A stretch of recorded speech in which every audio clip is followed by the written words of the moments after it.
Look at a classified CIA document, and you'll immediately notice the language. It is designed to be completely sterile. To mask its most sensitive operations from public scrutiny, the agency uses a strict linguistic categorization tool called a cryptonym. This diagram breaks down the formula behind every cryptonym: a two-letter prefix, known as a digraph, paired with a random dictionary word. The digraph serves as a geographical identifier. For instance, AE meant the Soviet Union, while AM meant Cuba. But if you pair AM with the random dictionary word world to get am world, the true intent of the project completely vanishes. Anyone casually glancing at an administrative file labeled am world would have zero context that it actually contained a covert plan to overthrow Fidel Castro. By enforcing this rigidly dull naming convention, the CIA created the perfect administrative camouflage. Assassination plots and illegal operations were sanitized, stripped of their meaning, and filed away as paperwork. During the 1950s and 60s, the digraph MK was the strict designation assigned to the CIA's Technical Services Division. This sterile administrative label was the only thing identifying a file that authorized a decade of state-sponsored trauma, MKUltra. Behind those letters operated a 2-decade-long illegal human experimentation program. Under the guise of national security, the CIA turned unwitting citizens into laboratory test subjects. In 1953, the United States was gripped by intense Cold War paranoia. Rumors were circulating that Soviet and Chinese forces were using advanced brainwashing techniques on American prisoners of war in Korea. Reacting to this threat, the CIA felt an urgent need to engineer a counterweapon. They wanted to develop a reliable truth serum for interrogations, or ideally, a method to completely dictate and control human behavior. The agency placed a chemist named Sidney Gottlieb in charge of the MK division to make this happen. To achieve total mind control, Gottlieb focused his attention on a newly discovered highly potent compound, LSD. This chart shows the scale of his approach. To ensure foreign adversaries couldn't get their hands on the drug, the CIA secretly bought the world's entire available supply of LSD from Sandoz laboratories in Switzerland. They purchased 10 kilograms, enough to administer 100 million doses. Fueled by the panic of the era and backed by infinite government funding, a vacuum formed. Inside it, the CIA operated under the assumption that the human mind was simply a mechanical problem they could hack.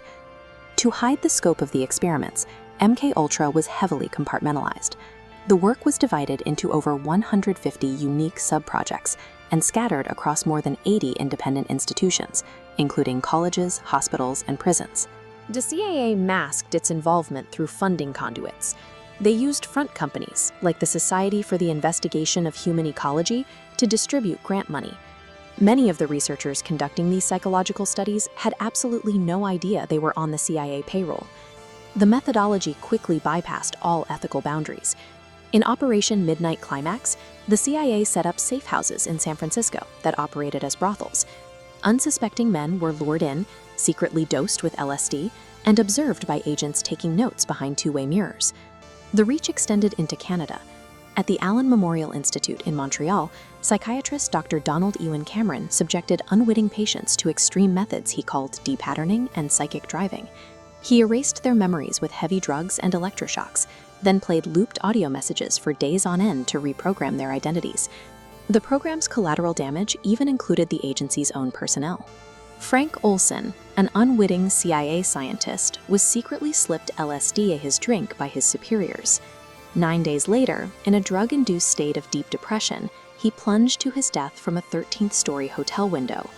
The bureaucratic MK classification did exactly what it was designed to do.